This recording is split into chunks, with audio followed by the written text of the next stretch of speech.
This is every cultural region of the United States explained. Come on, I plan in the near future to be making reaction to each state of the US, so this video is gonna be a great beginning to start to learn more about the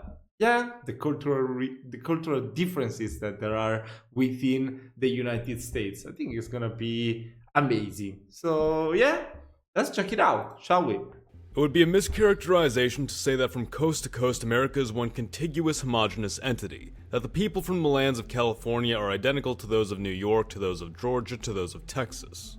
America is a country made of several distinct regions with unique cultures, histories, and geographies. We've spoken before about the various nations of America, that is, the distinct peoples that inhabit the United States, but today's video is going to focus more broadly on geography.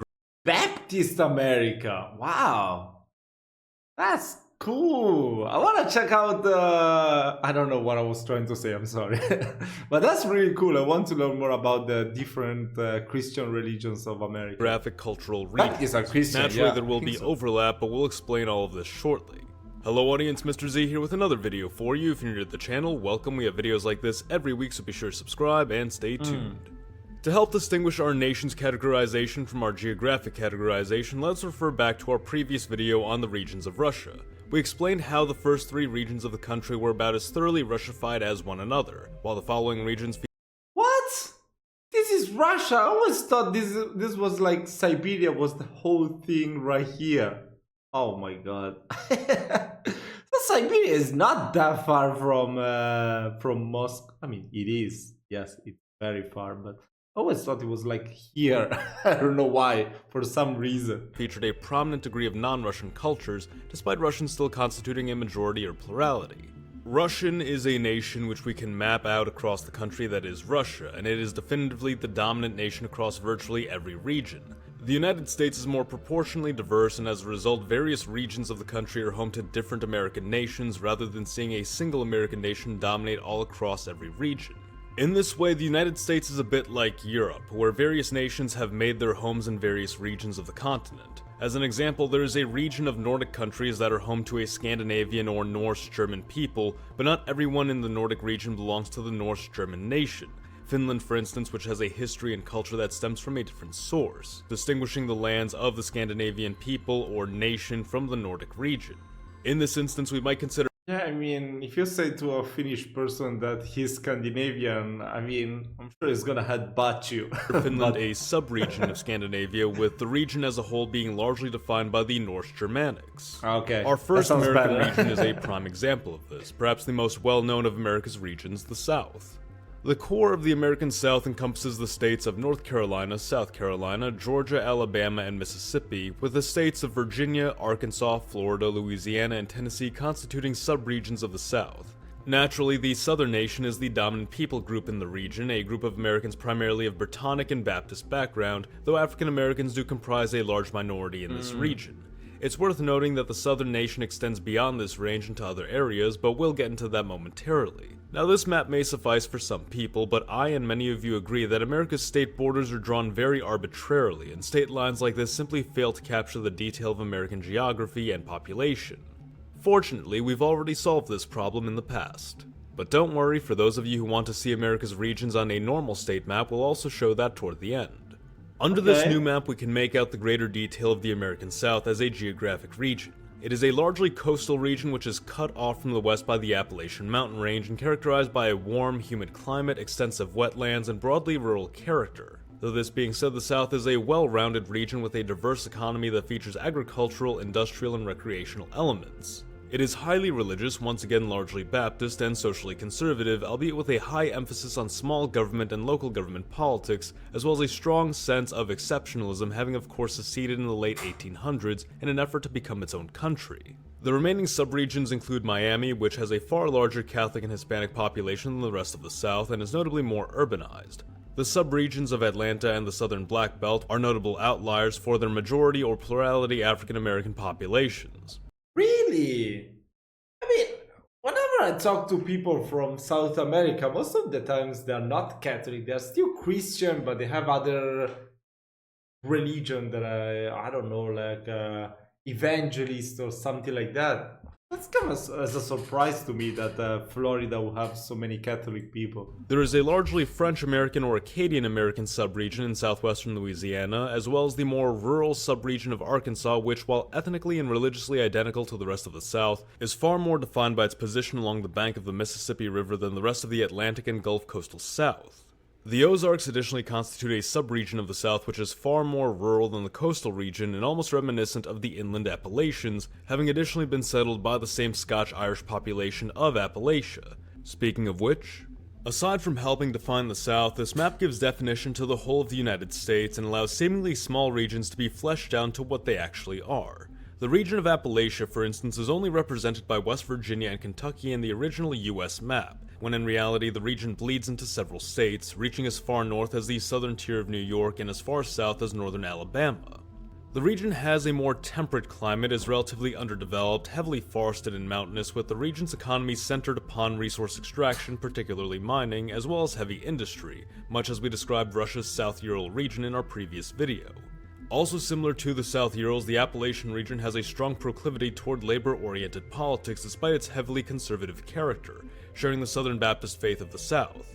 However, distinguishing it from its coastal southern neighbor, which is broadly Brittonic, Appalachia houses a population which is more distinctly of Scotch-Irish ancestry. Subregions include minor protrusions of the Appalachian culture, geography, and lifestyle over the Ohio River, with the Ohio subregion being more religiously Methodist and ethnically German-American than the rest of Appalachia, while the lands of South Indiana and Illinois, while not as mountainous as Appalachia and more agricultural, share the same Scotch-Irish rural character of the region. Additionally is the subregion of Susquehanna, which is far more German and Lutheran and more thoroughly developed. Another region fleshed out by this map is the Greater Texas region, which is distinguished from the South by its flatter and drier geography and climate, as well as its higher emphasis on resource extraction, particularly oil and natural gas, as well as its more cattle-based agricultural economy. The core of Texas is also dominated by the Southern Baptist American nation, but features a prominent minority of Hispanic Americans as well, most especially along the south and west of the region, as opposed to the large African American minority seen in the coastal South. Much like the coastal South, the Texan region has a pronounced sense of independence and self-sufficiency owing to the history of the region as an independent state in the early 1800s, contributing to a sense of otherness in the Texan region from the rest of the South. This is furthered by the harsher environmental conditions in Texas, which make widespread crop agriculture more difficult than in the coastal South. The Texan region is an intersection of several biomes, including southern-style wetlands to the east, arid desert to the west, and semi-arid prairies to name a few. Subregions of Greater Texas include the majority Catholic and Hispanic regions along the border with Mexico, as well as the region of New Spain, occupied by a plurality of old stock Spanish Americans. The subregion of Arizona exists as the furthest western reach of the Southern Baptist American nation and shares much in common with the most arid parts of Texas, though of course it is removed from the Texan core, lacks the sense of Texan identity felt by core Texans, and it is more broadly Protestant instead of singularly Baptist. The Greater Tulsa subregion is an inversion of this, with a more widely diverse ethnic composition, but demonstrating significant adherence to Baptist faith and culture. In some ways, the interior West, or just the West, is to the United States what Siberia is to Russia. It is a largely empty expanse which might be regarded as particularly inhospitable territory. Northeastern lands along the border with Canada are perhaps the most pleasant, with a milder climate and lands suitable to extensive crop agriculture, transitioning into denser forest as you push out west. But as you move further into the interior south, you will encounter both the towering Rocky Mountains as well as unforgiving deserts. The region is highly underdeveloped and underpopulated, with a climate that shifts quickly and radically from subarctic mountaintops to hot, dry deserts, but largely its climate can be classified as cold semi-arid, or rather a steppe climate. Naturally, the region is rooted largely in resource extraction, and in terms of its population, it is largely a mix of Anglo-Americans and German-Americans with a broadly Christian religious background, being less religious and more religiously diverse than previously described regions. Subregions include the Deseret subregion, which is overwhelmingly Mormon, the Colorado subregion, which is overwhelmingly Native American, the Greater Sacramento Valley, which is predominantly Hispanic and Catholic, and the subregion of Lower California, which is extensively urbanized and largely Hispanic, not to mention coastal and far more supportive of the Democratic Party, as opposed to the rest of the interior West, which is more politically mixed, but leans in favor of the Republican and Libertarian parties.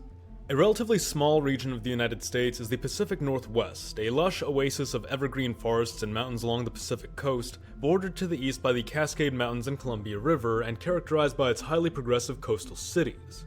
The region has a cool coastal climate and could be considered somewhat underdeveloped outside of its major cities. It is predominantly Anglo-American and religiously very secular, though the Jefferson subregion is an exception to this, being broadly Christian and conservative, while the San Francisco subregion is significantly more urbanized and mild in climate compared to the core Northwest.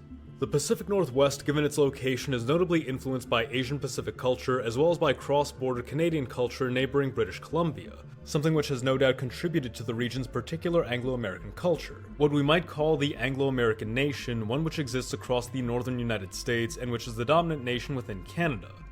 Moving back eastward, we encounter the plains. As the name suggests, these lands are largely flat, rural, and agricultural, commonly referred to as America's breadbasket or the Corn Belt. This agricultural richness is facilitated by the region's plentiful hydration provided by both the Mississippi and its tributaries, as well as a number of underground aquifers and overland irrigation systems, not to mention the region's hot summer continental climate and fertile soil.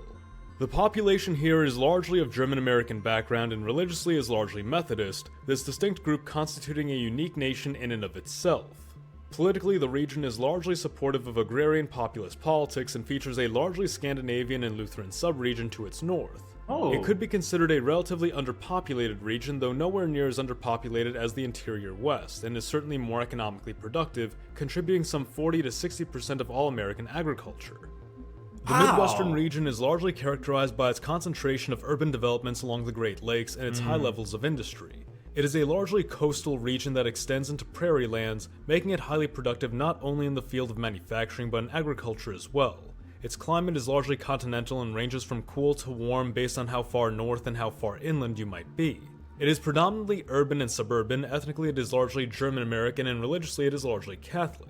The region was the historic German-American settlement in the mid to late 1800s, receiving a large share of additional immigrants from Poland, Ireland, and other parts of Europe as well. Once the hub of national industrialization, the region has extensive infrastructure based around rail travel, with Chicago serving as the central rail node for the country at large. All of this gives the Midwest a historic political proclivity toward old Republican labor politics, which in contemporary times makes it somewhat politically mixed, though it has leaned strongly toward the Democratic Party in contemporary times given changes in the political priorities of the Democrats and Republicans. The Midwest has two subregions in the form of Southern Illinois, which is more rural and Protestant than the rest of the Midwest, and notably places a greater emphasis on agriculture than the rest of Yeah, definitely. The other video they said that especially Michigan has lots of differences between the north and the south. the region, while the greater St. Louis area constitutes another subregion which, like the rest of the Midwest, is very industrial, German, and Catholic, but is uniquely shaped by the geography of its position on the bank of the Mississippi rather than by the Great Lakes. In the far northeastern corner, we have the region of New England. The region has a cool continental climate and is largely forested with a mix of boreal and deciduous trees, but still fairly well developed and settled. The region is littered with small communities across the interior, with hubs of development being concentrated around rivers, lakes, and of course the Atlantic coast, which gives the region a unique maritime and coastal culture. Predominantly Anglo-American and Irish-American, New England is both religiously mixed and less religious than other regions, being among the most secular regions in the country. Like the Pacific Northwest, New England is also significantly influenced by cross-border Anglo-Canadian culture. It has a mixed economy, though one largely focused on resource extraction and recreation, and the politics of the region are fairly trade-oriented but largely mixed, with a lean in favor of the Democratic Party. Finally, we have the Mid-Atlantic, a region characterized by its extensive urbanization and coastal environment. The Mid-Atlantic is home to some of the most recognizable cities in the United States: Boston, Washington, D.C., Philadelphia, and of course, New York. The region is thoroughly interconnected by its wide-reaching transportation infrastructure, and it is a major hub of trade, telecommunications, finance, and high-tech. The Mid-Atlantic is extremely diverse, though its largest ethnic groups would be Italian and Irish Americans, which in turn contributes to the region being fairly Catholic, though it also has a significant secular population. The greater Washington, D.C. Baltimore area has been classified as a sub-region given that it houses a distinctly large African American majority.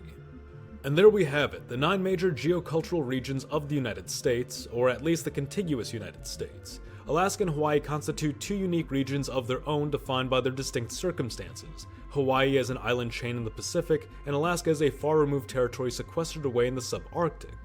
Much like our regional breakdown of Russia, this reorganization of the United States shines some light on many of the interstate differences, roles, and relationships that can often be taken for granted and provide greater insight on the full nature of the United States as a country. What do you think of these regions? Let us know your thoughts. I don't know, the video was really cool, very informative, but I think way too many informations. I definitely need to be watching this video multiple times before I can those informations enter my head and not leave it anymore. But it was really cool. It was really cool. I definitely want to be starting to check out more states in the US and more cities. So yeah, let me know what should I check out in the next video. And yeah, this is it for today. I really do hope you enjoyed this reaction video. Have a nice Sunday and I'll see you very soon.